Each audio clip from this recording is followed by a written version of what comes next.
और भी यहाँ पे।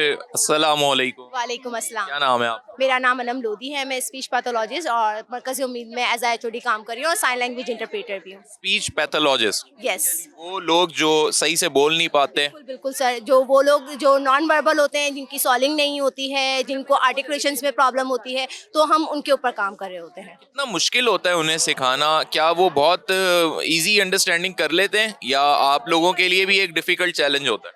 बिल्कुल सर, डिफ़िकल्ट चैलेंज तो होता है, मगर हम लोगों ने ये इसकी स्टडी की हुई है, तो हम लोगों को इनको टैकल करने में कोई इश्यूज़ नहीं आता। हमारे पास ऐसी रेनफोर्समेंट होती है, जिनके ज़रिए हम इनको काम डाउन करके और सेटिंग डेवलप करवा के फिर हम इनको थेरेपी प्रोवाइड करते हैं। इनकी क्या नाम है, गेम बिल्डिंग्स के थ्रू जो है हम इनसे काम करवाते हैं। पेरेंट्स का आप उनके बारे में कैसा रुझान देखती हैं?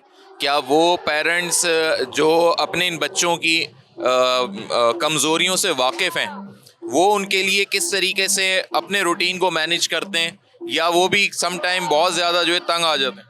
समटाइम ऐसा होता है कि पेरेंट्स बहुत ज़्यादा हार्श हो जाते हैं, कि बोलते हैं कि हमें आते हुए काफ़ी टाइम हो गया, बच्चे में इम्प्रूवमेंट नहीं आ रही है। और समटाइम ऐसा होता है कि पेरेंट्स बहुत ज़्यादा कोऑपरेटिव होते हैं, बोलते हैं ठीक है मैम, आप जिस तरह से कोऑपरेट कर रही हैं हमारे बच्चे के साथ। जो हाइपर एक्टिव बच्चे होते हैं उनको सेटल डाउन करने में प्रॉब्लम होती है। कुछ पेरेंट्स जो है उनका बिहेवियर आउट होता है, कुछ पेरेंट्स का जो है बिहेवियर बहुत ज़्यादा अच्छा होता है, वो हमारे साथ जो है ना फुल पार्टिसिपेट करते हैं। क्योंकि इन बच्चों को क्या नाम है, थेरेपी के टाइम पे टैकल आउट करना और रेनफोर्समेंट में इंगेज करना, ये सबसे मुश्किल काम होता है एक थेरेपिस्ट के लिए। मगर हमारा जो काम है वो यही है कि इनके साथ एक आम शहरी की तरह हम काम करें और वो रेनफोर्समेंट यूज़ करें जो इनको एंजॉयबल हो। कैसे हैं आप? अल्हम्दुलिल्लाह। आपका कोई आया हुआ है इधर?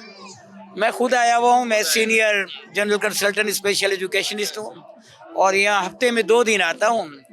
सारे पेरेंट्स और बच्चों के बारे conscious parenting, parental empowerment, working with parent मेरा यानी ऐसे बच्चों के जो वालिदैन हैं उनकी भी काउंसलिंग होती है? डेफिनेटली, क्योंकि उनका मोरल हाई करना होता है, उनको बताना होता है ना, इन बच्चों की जो खिदमत आप कर रहे हैं रोज़ाना जन्नत कमा रहे हैं, ठीक है ना।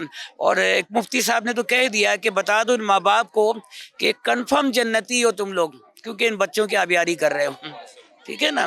जो हमारे बस में वही कर सकते हैं ना, neuro surgeon, neuro physician, neuro psychiatrist, सभी ऑलमोस्ट इस मामले में कुछ नहीं कर सकते। ये एटीट्यूड, ये जज्बा आप लोगों की बदौलत है। लेकिन मैं आपको ये बताऊं कि ये दिन ऐसा है कि मैं ये समझता हूं कि सिर्फ ये एक दिन नहीं होना चाहिए। आप क्या कहते हैं?